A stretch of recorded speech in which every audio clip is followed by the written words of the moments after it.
والصلاة والسلام علی خیر خلق اللہ وبعد اعوذ باللہ السمیع العلیم من الشیطان الرجیم بسم اللہ الرحمن الرحیم 25 نمبر آیا سورہ قصص۔ فجاءته احداهما تمشي على استحياء قالت ان ابی یدعوک لیجزیک اجر ما سقیت لنا فلما جاءه وقص علیہ القصص قال لا تخف نجوت من القوم الظالمین قالت احداهما یا ابت استأجره ان خیر من استأجرت القوی الامین صدقت یا رب العالمین۔ فجاءته پس آئی اس کے پاس احداہما دو میں سے ایک، تمشی چلتی ہوئی، الاستحیاء حیا کے ساتھ، قالت کہنے لگی ان یقیناً ابی میرا باپ، یدعوکا بلاتا ہے تجھ کو، لیجزیکا تاکہ بدلہ دے تجھ کو، اجرا معاوضہ، ما سقیتا جو پلایا تو نے، لنا ہمارے لیے۔ فلما پس جب جاءہ آیا وہ، وقصہ اور بیان کیا، علیہ اس پر، القصص اپنا واقعہ، قال کہا اس نے، لا تخف نہ ڈر، نجوتا تو نے نجات پائی، من القوم الظالمین ظالم قوم سے۔ قالت کہنے لگی احداہما ان دونوں میں سے ایک، یا ابتی اے ابا جان، استاجرہ اسے مزدوری پر رکھ لیجئے، ان یقیناً خیر بہتر ہے، من استاجرتا جسے آپ اجرت پر رکھیں، القوی طاقت والا، الامین امانت دار۔ پرسوں ہم نے پڑھا، اللہ تعالیٰ فرماتے ہیں کہ جب موسیٰ علیہ السلام سے ان کو آ کر کے خبر دے دی گئی کہ آپ کے قتل کا فیصلہ ہو چکا، آپ یہاں سے نکل جائیے، تو انہوں نے کہا کہ میرے رب مجھے نجات عطا فرما ظالم قوم سے، اور نکلے تو ان کا رخ ہوا مدین کی طرف۔ مدین کی طرف رخ ہوا کہ یہ ان کا ایک تو مصر کی حکومت کی دسترس سے باہر تھا، علیحدہ سے آزاد علاقہ تھا، اور دوسرا ایک خاندان کا تعلق بھی تھا۔ جس طرح میں نے بتایا تھا، مدیان بن ابراہیم کی اولاد کے بارے میں کہا جاتا ہے کہ یہ وہ لوگ تھے جو حضرت ابراہیم علیہ السلام کے تیسرے بیٹے کی اولاد تھے۔ ان کی طرف انہوں نے رخ کیا اور کہنے لگے کہ ہو سکتا ہے میرا رب میری رہنمائی کرے۔ وہ وہاں پر پہنچے، اب بے یار و مددگار ہیں، کوئی ان کے لیے گھر، کوئی شناسائی کچھ بھی نہیں ہے۔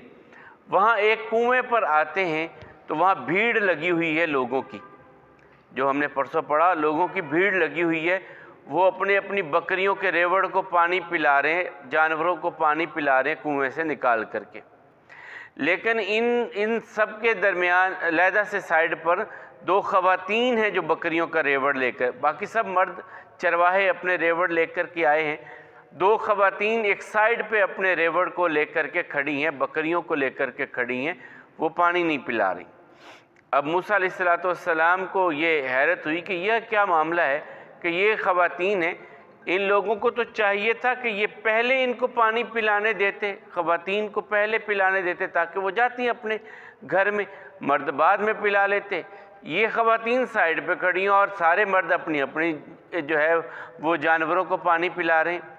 تو وہ ان کے پاس گئے اور جا کر کے ان سے کہا کہ تمہارا کیا معاملہ ہے، تم یہاں کھڑی ہو؟ انہوں نے کہا کہ ہمارا باپ بوڑھا ہے اور کوئی ہماری بکریوں کی دیکھ بھال کرنے والا نہیں ہے، تو ہم پانی پلائیں گی اس وقت جب یہ لوگ پانی پلا کے جا چکے ہوں گے۔ جب کنواں خالی ہو جائے گا اور یہ یہاں سے اپنے ریوڑوں کو پانی پلا کر کے چلے جائیں گے، پھر ہم اپنے جو ہے جانوروں کو پانی پلائیں گی۔ تو موسیٰ علیہ السلام نے ان کے لیے پانی کا انتظام کر دیا، ان کے جانوروں کو پانی پلا دیا۔ اب وہ خواتین واپس جانے لگیں اور موسیٰ علیہ السلام، دھوپ کا معاملہ تھا، سائے کی طرف آئے، اللہ تعالیٰ کہتے ہیں سائے کی طرف آئے، کسی درخت کے سائے میں جا کر کے بیٹھنے لگے اور دعا کرنے لگے۔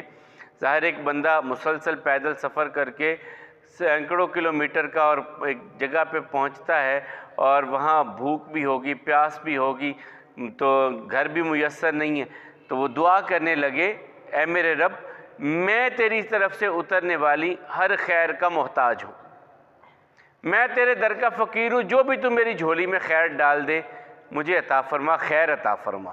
یہ بڑی کمال کی دعا موسیٰ علیہ السلام کی، رب انی لما انزلت الی من خیر فقیر۔ یہ تو ہمیں چلتے پھرتے پڑھتے رہنا چاہیے۔ اس کے بارے میں مفسرین کہتے ہیں کہ دیکھو نہ گھر تھا، نہ کوئی شناسائی تھی، خوف بھی تھا، اس حالت میں بھوک بھی تھی، اللہ تعالیٰ نے گھر بھی عطا کر دیا، بھوک کا معاملہ بھی حل ہو گیا اور خوف بھی ختم کر دیا۔ سارے معاملات اللہ تعالیٰ نے موسیٰ علیہ السلام کے حل کر دیے اس دعا کے ساتھ۔ اب جب وہ سائے میں بیٹھ گئے اور دعا کر رہے ہیں، اللہ تعالیٰ کہتے ہیں فَجَاءَتْهُ إِحْدَاهُمَا تَمْشِي عَلَى اسْتِحْيَاءٍ، وہ جو دو خواتین چلی گئی تھیں اپنے ریوڑ کو پانی پلوا کر کے، ان میں سے ایک بڑی حیا کے ساتھ چلتی ہوئی واپس آئی۔ الاستحیاء کے معنی پھر حضرت عمر فاروق رضی اللہ تعالیٰ عنہ سے ہیں، وہ کہتے ہیں کہ اپنے چہرے کو ڈھانپ کر کے بڑی حیا، جو حیا کے لیے ممکن معاملات ہو سکتے تھے ان سارے معاملات کے ساتھ وہ حیا کے ساتھ چلتی ہوئی آئی موسیٰ علیہ السلام کے پاس۔ قالت ان ابی یدعوک، اور بڑی کمال کے الفاظ ہیں، یہ نہیں کہا کہ آپ میرے ساتھ چلیے، کہا میرے ابا جان آپ کو بلا رہے ہیں۔ یعنی ایک اجنبی خاتون کسی کو یہ تو کہے تو اس میں کچھ نہ کچھ معاملہ ہو سکتا ہے کہ آپ میرے ساتھ چلیے، کہا نہیں میرے ابا جان آپ کو بلا رہے ہیں۔ کیوں بلا رہے ہیں، ساتھ وہ وجہ بھی بیان کی تاکہ ہر قسم کے شکوک و شبہات چھٹتے چلے جائیں۔ قالت ان ابی یدعوک، کہنے لگی میرے باپ آپ کو بلا رہے ہیں، لیجزیک، تاکہ آپ کو بدلہ دیا جائے کس چیز کا، اجر ما سقیت لنا، جو آپ نے ہمارے جانوروں کو پانی پلایا ہے اس کا معاوضہ دینے کے لیے میرے ابا جان نے آپ کو بلایا ہے۔ اب یہ نکلنے لگے یہاں سے، اور یہاں پھر ایک اسرائیلی روایت ہے اور اسے صحابہ کرام نے قبول کیا ہے، صحابہ کرام نے، کہ وہ چلتی موسیٰ علیہ السلام نے اس سے کہا کہ تو پیچھے چل اور مجھے اشارے سے بتلا دینا، میرے آگے نہیں چل کہ تیرا سطر کوئی ہوا کے ساتھ کوئی معاملہ ہو، تو میرے پیچھے پیچھے چلتی مجھے راستہ بتاتی جانا اور میں ادھر جاتا جاؤں گا تاکہ تیرے باپ کے پاس پہنچ سکیں۔ پھر یہ آگے اس کے باپ کے پاس پہنچے، فلما جاءہ، جب موسیٰ علیہ السلام اس کے پاس آئے، ان خواتین کے والد کے پاس موسیٰ علیہ السلام پہنچے، وقص علیہ القصص، اب اپنا واقعہ موسیٰ علیہ السلام نے ان کو بیان کیا۔ ظاہر ہے انہوں نے پوچھا کہاں سے ہیں آپ، ہمارے علاقے کے نہیں ہیں، اجنبی شخص ہے، کہاں سے آئے ہیں، کیسے، سارے معاملات پوچھے تو موسیٰ علیہ السلام نے اپنے معاملات بیان کیے۔ اسی سے سورہ کا نام سورۃ القصص ہے، اسی لفظ سے تو بیان کیا، تو انہوں نے تسلی دی، قال لا تخف، انہوں نے کہا کہ آپ ڈریے نہیں، خوف زدہ نہ ہوں۔ یہ کون تھے شخص؟ بعض نے کہا کہ یہ حضرت شعیب علیہ السلام تھے، لیکن اس کے بارے میں کوئی بھی صحیح بات نہیں ہے۔ شعیب علیہ السلام قوم مدین سے تھے، لیکن کہتے ہیں کہ ان کا اور ان کا سینکڑوں سالوں کا فرق آتا ہے۔ شعیب علیہ السلام جو ہے وہ ابراہیم علیہ السلام کے بہت قریب کے زمانے میں شعیب علیہ السلام کا آنا جو ہے وہ تاریخی طور پر ہے۔ جب قوم لوط پر عذاب آیا اس کے تھوڑی دیر کے بعد ہی شعیب علیہ السلام کا وقت بیان کیا جاتا ہے۔ اس کے بہت بعد یوسف علیہ السلام ہے، پھر بنی اسرائیل کا مصر میں جانا ہے، پھر بنی اسرائیل کا حکومت کرنا اور مغلوب ہونا ہے، اس کے بعد پھر موسیٰ علیہ السلام ہے۔ وہ کہتے ہیں یہ زمانہ بہت دور کا بنتا ہے، اور اس کے بارے میں نہ تو اگر ہم اس میں اصرار کریں اس لیے کریں یا اللہ تعالیٰ نے بیان کیا اور پھر تو ہم کہیں، یا رسول اللہ صلی اللہ علیہ وسلم نے کہا اور پھر بھی ہم، تو اس لیے ہمیں اس بارے میں کوئی بھی یقینی بات نہیں ملتی۔ قوم وہی تھی، علاقہ وہی تھا، لیکن یہ کون تھے؟ کوئی اور بزرگ ہوں گے، کوئی نیک آدمی ہوں گے جن کے پاس موسیٰ علیہ السلام پہنچے۔ تو انہوں نے کہا لا تخف نجوت من القوم الظالمین، تمہیں ظالم قوم سے نجات مل گئی ہے، اب ڈرو نہیں، یہیں پہ میرے پاس رہو۔ تو ان دو خواتین میں سے ایک اپنے ابا سے کہنے لگی، قالت احداہما یا ابت استاجرہ، ابا جان اسے آپ رکھ ہی لیں، ہمیں جب جانوروں کو لے کے جانا پڑتا ہے آپ مزدوری پر اس کو رکھ لیں، اس کا گھر بار بھی نہیں ہے، تو مزدوری بھی کرے گا، کھانا بھی اسے ہم دے دیں گے، اور ہمارے جانوروں کا معاملہ بھی حل ہو جائے گا، اور ہمیں بھی گھر سے زیادہ باہر نکلنا نہیں پڑے گا۔ ہمیں جو روزانہ ریوڑ کو لے کے جانا پڑتا ہے، ہمیں وہ معاملہ نہیں ہوگا۔ تو یہ آپ اس کے لیے کر لیں۔ یہ بھی کیونکہ اللہ تعالیٰ کا حکم یہ بھی ہے، سورہ احزاب بھی ہم پڑھیں گے، اور خود رسول اللہ صلی اللہ علیہ وسلم کا فرمان ہے کہ خواتین کو ضرورت کے ماں سوا گھروں سے نہیں نکلنا چاہیے۔ ایسے ہی اچھا فلاں کے گھر سے میں چکر لگاؤں، فلاں جگہ پہ ہوں، نہیں، بہت ضرورت ہے تو چلی جائیں، ضرورت نہیں ہے مردوں کو بھی منع کیا گیا ہے، یہ بھی بات ذہن میں رکھیں۔ رسول اللہ صلی اللہ علیہ وسلم نے مردوں کو یوں ہی ایسے ہی، یار میں ادھر چکر لگاؤں، میں ادھر ہوں، رسول اللہ صلی اللہ علیہ وسلم فرماتے ہیں وقت فارغ ہے، وقت ہے، گھر میں بیٹھے رہو، گھر میں بیٹھو، دکان سے آگے ہو، نماز پڑھ لی ہے، جا کے گھر بیٹھو، بیوی بچوں کو ٹائم دو۔ ایسے ہی وہاں فلاں جگہ پہ جا کے وہ حقے کی محفل لگا لیں، فلاں جگہ پہ جا کے تاش کی محفل لگی ہے وہاں پہ جا کے نہیں، وقت ہے گھر میں بیوی بچوں کو، اپنے گھر والوں کو وقت ہے، گھر بیٹھے۔ یہ رسول اللہ صلی اللہ علیہ وسلم کا فرمان ہے۔ تو بہرحال اس نے کہا، ان میں سے ایک نے، ابا جان آپ اسے مزدوری پر رکھ لیں، ان خیر من استاجرت، یقیناً بہترین جسے آپ اجرت پہ رکھیں، ملازم رکھیں، القوی الامین، اس کی دو خوبیاں ہونی چاہیے، ایک تو وہ طاقت والا ہو، کام کر سکتا ہو، اور دوسرا امانت دار ہو۔ اب اتنے وقت میں، اتنے معاملے میں انہیں کیسے پتہ چلا کہ یہ امانت دار بھی ہے اور طاقت والا بھی ہے؟ کام تو ایک ہی کیا موسیٰ علیہ السلام نے، اور اس پر ہی وہ بھانپ گئی ہیں، اندازہ لگا لیا ہے کہ یہ طاقت والا بھی ہے، امین بھی ہے۔ کیا ہوا ہوگا؟ دو ہی معاملات ہیں جی۔ کنویں سے پانی جب نکالا تو اس کا کہتے ہیں جو وہ پڑ تھا اس کے اوپر وہ 10 بندے مل کر کے اٹھاتے تھے، جو موسیٰ علیہ السلام نے اکیلے نے اٹھا کر کے ان کو پانی پلایا۔ اور دوسرا امانت دار ہے کہ موسیٰ علیہ السلام نے کہا تو میرے پیچھے پیچھے چل، مجھے راستہ بتلا، نظر کی بھی حفاظت کی انہوں نے، اس معاملے سے اس نے کہا۔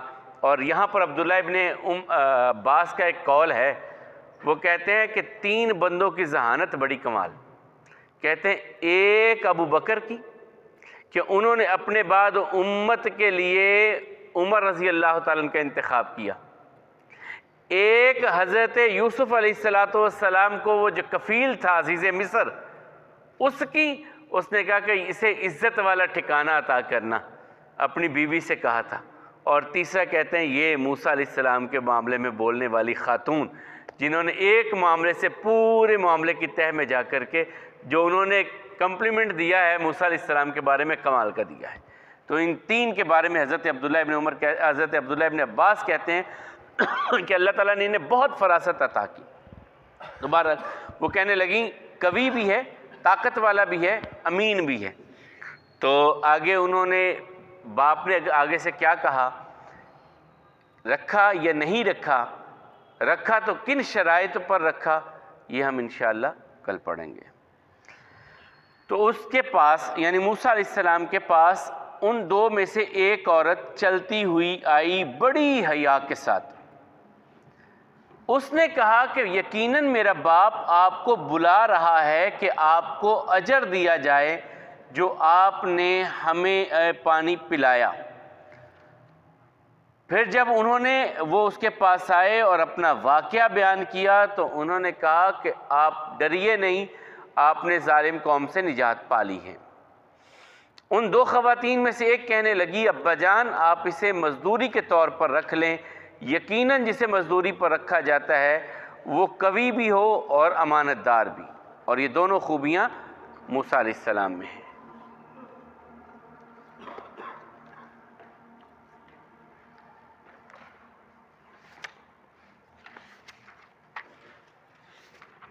کل ہم نے پرسوں پڑھا تھا سواری پھسل جائے تو بسم اللہ پڑھنا، 117 نمبر صفحہ۔ آگے ہے کہ آپ سفر کر رہے ہیں، کہیں گئے ہیں کسی رشتہ دار کے پاس، کسی دوست کے پاس سفر کر کے، اور وہاں سے رخصت ہونے لگے ہیں، تو پھر اپنے اس میزبان کو یہ دعا دیجئے، استودعکم اللہ الذی لا تضیع ودائعہ، استودعکم میں سپرد کرتا ہوں تم کو اللہ اللہ کے، الذی وہ ذات، لا تضیع نہیں ضائع ہوتے، ودائعہ اس کے سپرد کیے ہوئے معاملات اور سپرد کی ہوئی چیزیں، میں آپ کو سونپتا ہوں، اللہ کے حوالے کرتا ہوں آپ کو کہ جس کے حوالے کی ہوئی چیزیں ضائع نہیں ہوتیں۔ مہمان میزبان کو یہ دعا دے کہ میں جانے لگا ہوں، آپ کو اللہ کے حوالے کرتا ہوں کہ جس رب کے حوالے کی ہوئی چیزیں ضائع نہیں ہوتی۔ آگے سے اس نے کیا جواب دینا ہے یہ کل ہم انشاءاللہ پڑھیں گے۔ اللہ حکم الحاکمین ہم سب کو صحت اور ایمان والی زندگی عطا فرمائے۔ اقول قولی ھذا والحمد للہ، استغفر اللہ لی ولکم ولسائر المسلمین۔